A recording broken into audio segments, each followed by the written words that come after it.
Hi, my name is Chris, and in this video you're going to learn a powerful jazz practice technique used by all the masters and all the pros. A technique that can literally mean the difference between musical mastery and musical mediocrity. You've probably heard of it. In fact, you probably think you're using it, but there's a pretty good chance that you're doing it wrong. And in this video, we're going to change that. Well, first I have a couple of quick questions for you.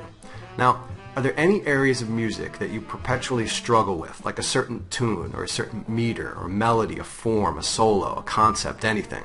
And what about your rate of progress? Are you at all frustrated by a slow rate? Do you sometimes feel like you're not getting better at all, and certainly not fast enough? Do you ever feel unsure about certain music? Like someone calls a tune at a jam session and you think you know it, you've played it 100 times, and yet you worry whether you're going to pull it off or not, sound good. Well, here's the deal. You may think that these struggles have something to do with talent. We've all known that player who seems to be way ahead of the pack. It just seems to come easy to them. And so it must be talent, right? It's obvious. Well, it's not. A quote-unquote talented musician that seems to progress with music faster than everyone else has really just learned how to practice in a way that gets fast results. They're just better at practicing than everyone else. And that's what this video is all about. You see, musical success is not about talent. Unless you're another Mozart, it's more about using and applying the right skills and practice habits. So by learning these skills and by applying them, you're basically creating your own talent. Pretty cool if you ask me. So let's talk about one such practice skill and concept. I call this approach the slow motion mastery method. No doubt you've had a teacher tell you to practice slowly at first. Well, it's good advice, but it doesn't really explain the whole story. In just a moment, I'm going to explain step by step how to use this method the right way to get huge results with your playing. Slow motion mastery will help you overcome any trouble areas you might have. It will sharpen your ears in ways you might not believe. It will build a strong musical memory, which will naturally lead to creativity and a stronger musical foundation. That same musical memory will make it possible for you to learn and absorb music at a much faster pace than you currently do. Just think about what that means for your music. Learning more quickly, playing music in a strong and confident, masterful way, sounding great at sessions. Once you get a taste of mastery, you will never want to go back to your old practice ways. Okay, now before we talk about what and how to practice, let's talk about why this method works. Slow motion practice allows you to explore a topic, a line, a melody, a lick, or any musical material in a complete and detailed way. When we practice something too fast, we end up playing it in a very frenzied fashion. Our bodies can create ungraceful and panicked motions. Our minds and ears are the same. They're not focused. They're not relaxed. We're not able to observe the details like the swing feel, articulation, the dynamics, the intonation, sound, our emotional state. We're completely consumed with the task of just surviving the line. It's like throwing a non-swimmer into a lake and watching them flail around trying not to drown. If we perform in a way that is beyond our level of mastery, we are like that drowning person, flailing around just to stay afloat, not graceful at all. We're unable to enjoy the sounds, the harmonies, the feeling, the connection with the other players, the creative process. We're just trying to survive. Conversely, when we practice slow enough, we are able to control every detail, and we can explore those details and master them once and for all. And that mastery, that confidence will follow you onto the bandstand or into the jam session. In other words, you're going to sound better. We can enjoy exploring the pitches and the relationships, the intervals, the dynamics, the swing, and as you move from line to line, topic to topic, with that level of exploration and mastery, your progress will tend to snowball as your skills build upon themselves and as you strengthen your ears, time, your awareness, your musical foundation, and your practice skills. Okay, now let's talk about how to actually do this the right way. First, you're going to choose something to practice. Let's just say you choose a 2-bar melody. Step 1 is to simply analyze. We're not even playing it. We're not even picking up our instruments. We're simply analyzing and becoming familiar with the melody. What key is it in? Is it smooth with lots of stepwise motion? Does it have big leaps? Is it dissonant? Does it resolve? Is it very rhythmically active? What kind of rhythms does it use?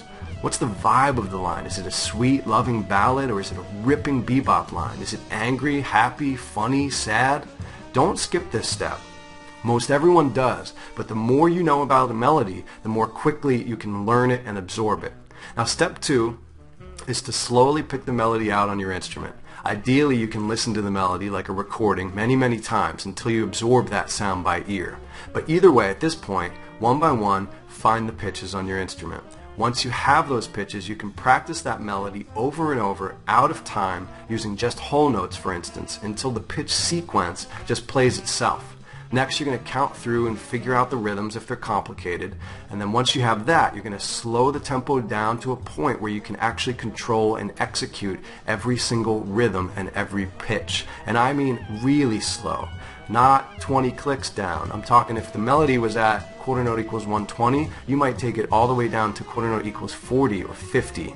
That's the kind of slow motion that we're talking about. At first, you might even play with 5 seconds between each note to give you that time to play comfortably and really hear the sound of the pitches. Slow motion playing will teach you so much about your time and your groove and pitch. I can't recommend it enough. Well, step 3. Once you get to the point where you can play that melody at a very slow tempo, you can start to actually practice and sculpt it into music. We're at the point now where many cats move on to the next phrase, when in fact, this is when practice actually begins. You're going to repeat that melody now many times at an extremely slow tempo as you refine it. But man, don't think of this as a drag. Learn to dig slow tempo work. Everything you play a medium and up tempo will be infinitely tighter, more focused, and more purposeful because of what you do with slow tempo work. At first, your concentration will go to the pitches and the rhythms and the time. That's the most basic information. I would recommend playing the line a few times, maybe 4 to 8, and then sitting silently and hearing that line in your mind's ear. Now, I go into depth about mental rehearsal in another video, but just know that it's powerful stuff and it works. And many of the greatest musicians of all time have used a lot of mental rehearsal. Now, going back and forth in this fashion until you can hear all of the pitches accurately in your mind's ear and perform them on your instrument easily will have a profound effect on your abilities and your ears and your creativity. You may have to do this note by note at first, depending on your audiation skills. In other words, your ability to hear the music in your mind. And as you play and almost meditate on the piece, you can start to explore and notice the different musical details. For instance, you will start to notice and hear the intervallic relationships. How does the melody move melodically? Does it go up by a perfect fifth, down a minor third, up a whole step? What is the relationship to the chord? Is it a chord tone? Is it a non-chord tone? Is it a passing tone, neighbor tone? Is it a scale pattern? Are there guide tones and embellishments you can identify? Just play and explore the details and expand your awareness of the melody. As you explore that melody, you'll want to refine the articulation and the dynamics. Experiment with different accents, different articulations, and use your ear and your taste to tell you what you like and what sounds good. After you've done considerable work on the melody, you can try recording it and critiquing it. This will give you even more insight into the melody as well as your performance of it. And as you get the notes, rhythms, articulations, dynamics, mood, etc. all dialed in, you'll want to meditate on that phrase until it plays itself and until you can easily hear it in your inner mind, until you can hear the notes played just before you actually play them. So there's no way you could make a mistake, any more than you could make a mistake counting to 10. Then you can either begin to take that tempo up or move on to another line. So how long do you have to practice this way? Well, really, as long as it takes to totally absorb the phrase so that it plays itself. That could mean 2 hours for some players, or it could mean 3 weeks. Basically, you want to build your musical vocabulary by choosing phrases of music and melodies that you absolutely dig and internalize them completely. Stick to a phrase until you master it, or at least a month. In a month, you'll make awesome progress if you practice the same phrase in this focused and slow fashion every day. Even if you don't master it per se, you will make serious progress and learn a lot. You can always come back to it later as well.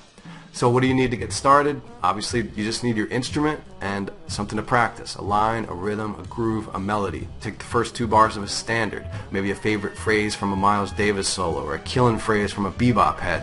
Whatever you love and connect, whatever music you feel like you belong to. Then just slow it down and dig in deep. Well, that wraps up this video. I hope you dug it and I hope you get something of value from it. If you're into this kind of approach, then I invite you to get free access to my video course, The Monster Jazz Core Concepts. Just visit monsterjazzformula.com. If you're ready to dig in and take your music to the next level, you can, and I'll show you exactly how in that course. The techniques you get in that video series will revolutionize your practice sessions if you apply them. So head on over to monsterjazzformula.com, enter your email address in the form, and get instant access to the Monster Jazz Core Concepts video series series for free. Again, thank you so much for checking out this video. Alright, bye for now.